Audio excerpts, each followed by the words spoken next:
This is a video response to Vince Venturella's topic of the week regarding the new Beasts of Chaos Battle Tome. Yeah, so pretty. I love it so much. Um, so Vince Venturella, he does the topic of the week every week, and this week it's regarding the Beasts of Chaos Battle Tome and just the public's general. Um, I'm making myself look pretty right now.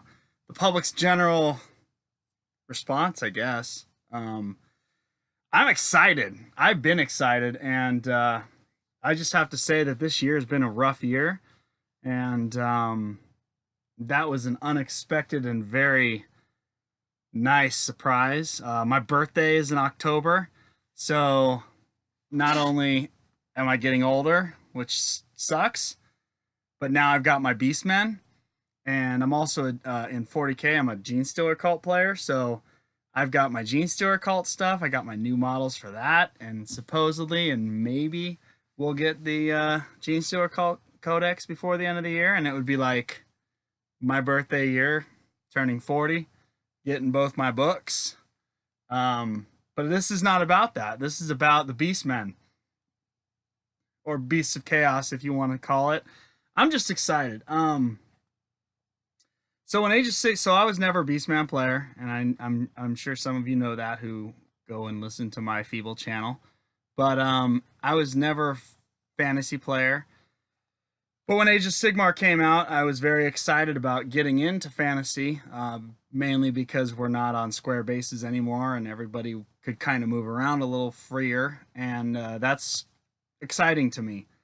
So I jumped into it. Beastmen were something I always loved. I loved the Beastmen Warband in Mordheim, and yeah, they just look awesome. They were one of the races in the Warhammer Fantasy range that always attracted me, and so they came out, and obviously I did collect, not obviously, but I did collect all the fantasy books throughout the years, just because I liked the stories. And I genuinely liked the figures. I just didn't really particularly care for the way the game played. But Age of Sigmar came out. I was all in. I took total advantage of people selling all their armies on eBay, only to have it all burn up in a house fire. But whatever. Thanks, State Farm Insurance. They are helping me get all my stuff back, or at least helping me get the money to get all my stuff back. So that's happening, but this isn't about that either. This is about the Beastmen and how excited we are, and I'm excited. um Age of Sigmar came out. It was a little strange because they'd split everybody up from the traditional Beasts of Chaos book, and also the Beastmen Codex, or army book, whatever they call them in fantasy. um that they were more of a cohesive force, and then Age of Sigmar came out and they sort of chopped, but they did that with everybody. They chopped up everybody into these weird little groupings, and that wasn't really a big bummer for me. I mean, it was strange to me for sure, because I wasn't expecting to have to like choose different. I wanted to have dragon ogres, and I wanted to have minotaur, even minotaurs in my Beastman army, but it was like these are two separate little armies. Was kind of strange to me. um but I didn't care, because I'm definitely more of a narrative slash open play person. I'm not a competitive player by any stretch of the imagination, so it didn't bother me on that front. But my OCD inside of me was kind of bothered by it, because it just was like, I'm not supposed to be, not that I'm not supposed to be. It just felt weird that they weren't considered by GW as one force. And when this came out and they just crammed it all back in, I was like, that's beautiful. That is a beautiful thing. So it is beautiful. And the dice are beautiful. I know some people aren't very excited about the dice because there's two skulls. There's a skull for the 6 and a skull for the 1. But if you can't tell the difference between an Ungor skull and a Beastman skull, then you got bigger problems. So it's obvious Ungors are the 1s and the Beastmen are the 6s. But yeah, the dice are rad. The Herdstone is rad. It's all on my floor right now. That's why I'm looking down. The endless spells are awesome, and I'm looking forward to getting more crows. Hopefully, those bits sites will start piecing it all out so I can get more crows, just to have them because I like crows. They'd be awesome just to make extra crows. But yeah, the range, all in all, I mean, I don't care that they didn't really come out with any new fighting models. They did come out with new models, but no new fighting, like actual figures that would be doing battle. I guess the endless spells do battle, but they're more like spells. But yeah, I don't know. I just don't. I think it's a perfect way of just getting that all back together. I don't even know what I'm trying to say right now. I'm just excited about it, and that's really truly, and that makes me think about what's to come. I think that the humans or the free people would definitely benefit from something like this, and even the elves would benefit from something like this, because these little books, I'm sure, obviously they need to be play tested, and obviously there's little, there's commitment. They have to make a book. Someone has to sit down there and design the PDFs for all the files and artwork and all that stuff. But I don't know how much money the company's going to bring in from creating this book in terms of selling old product. And I'm hoping that it does generate a substantial amount of money, because I think that if this book, I know the Night Haunts thing was or not Night Haunts, is it Nagash's, whatever it's called? I bought the book because I wanted to read it. Legions of Nagash.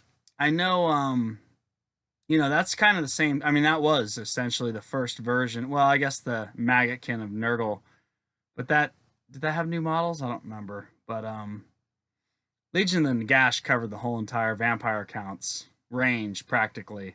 And I said practically, leave me alone. And I think that maybe that generated enough financial response to make this book. And I'm hoping this book generates a ridiculous amount of financial response and by financial response, I mean like the community buying into old product that all they have to do is package and sell.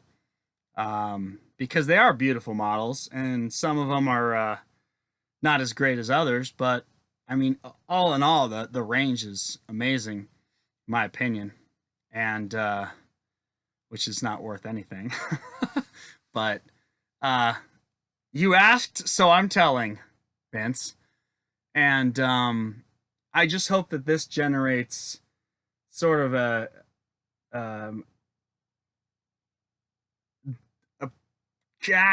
continuation, I guess, of what they should be doing, in my opinion, which is making these books to bridge all those gaps for all those little armies that are still kind of being explored, I think, in this new world. Because they've taken all that Tolkien-y stuff and they're trying to make it all their own, so they have to sort of get away from the stereotypes of what all their old armies were and make them more unique. So, yeah, I'm just really excited. Beasts of Chaos, for me, was the dream battle tome of all battle tomes. I mean, the game, the whole company could fold, and I wouldn't care because I got my battle tome. It's horrible, but it's true. I mean, that was just unexpected, and it's super awesome that came out, and I'm truly hoping that it like lights a fire and makes more interest in older models, and the company also realizes that, you know, hey, we could do these books. There's very little and I mean very little meaning like you look at something like the Ideneth Deepkin and you have a tremendous, I mean, you have to, it's design, conceptual, sculpting. They launched an entire miniature range for who knows how much money that brought in, right? You know, like the Hollywood movies, you make a $20 million movie, you want to bring in more than $20 in revenue. Well, they spent a ton of money, I'm sure, on the Ideneth Thiepkin. And I mean, the Beast of Chaos is, they literally came out with a book, some dice, the Herdstone, the Endless Spells, and the cards. And I wouldn't even consider the cards something more because it's just scaled down versions of the book, right? So they did 5 things. And I'm hoping that the percentage in terms of like what they invested versus what they got back crushes like the Night Haunt stuff and the Ideneth Deepkin and the Fire Slayers and the Sylvaneth and the Storm, not Stormcast, but because there's always going to be the Space Marine players. But no offense, Space Marine players. But yeah, Space Marine players keep the lights on. That's what I like to say. And yeah, it's just it's exciting, and I hope that it does that. I hope that it does that for the entire Age of Sigmar realms, because that's what I want to see. I want to be able to play with I do like the Tolkien-y type thing, and I'm a huge advocate for Warhammer Legends for that very reason, because you know, my stuff, I want to play in the old world. I want to game in the old world, and I like the new stuff, and I like the direction the company's going, but I am very much set in my head in playing battles in more of an old world setting, and I think that these books are a nice little bridge between, you know, it's a nice little bridge between, you know, Age of Sigmar and Warhammer Fantasy. And I want to see more of that, and I do want to see more armies, new armies. I think the Iron Jaws were amazing. I guess they did Bone Splitters. That was like but that was kind of a crap book. They didn't really do much in that. I'm looking at all my books.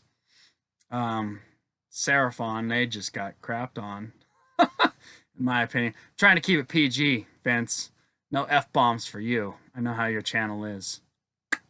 But yeah, so that's my thoughts on the Beastmen and on a massive tangent about the rest of Age of Sigmar. But I am very excited. I am I couldn't be happier. Actually, I could be happier. I wish they'd get rid of Finecast.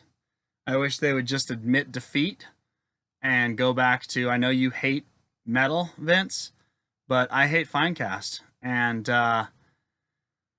yeah, I think that metal and pewter is, you know, way easier to work with, and it requires, I mean, in the long run, your models last a lot longer. And I know, Vince, you say, well, it's hard to pin, this, that, and the other.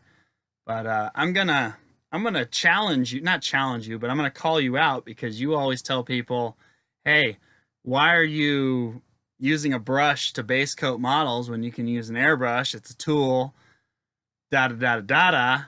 Well, that's what a Dremel tool is. It's a tool to pin your metal so it stays together. And yeah, you gotta buy a little tiny ass drill. Oh, see, we just went from PG-13 to NC-17. I'm sorry, but yeah, you just gotta buy little drills. You gotta pin that stuff, and you're fine. But that Finecast stuff is garbage. So I just wish they'd go back to pewter, but whatever. That's just me. I have a bunch of cuts in my fingers anyway, so I don't really care. Maybe your fingers are nice and soft. Does Vince have soft fingers? Maybe I'll go to Warhammer Wives' Twitter page and ask that. Is Vince's fingers soft? Thank you, guys.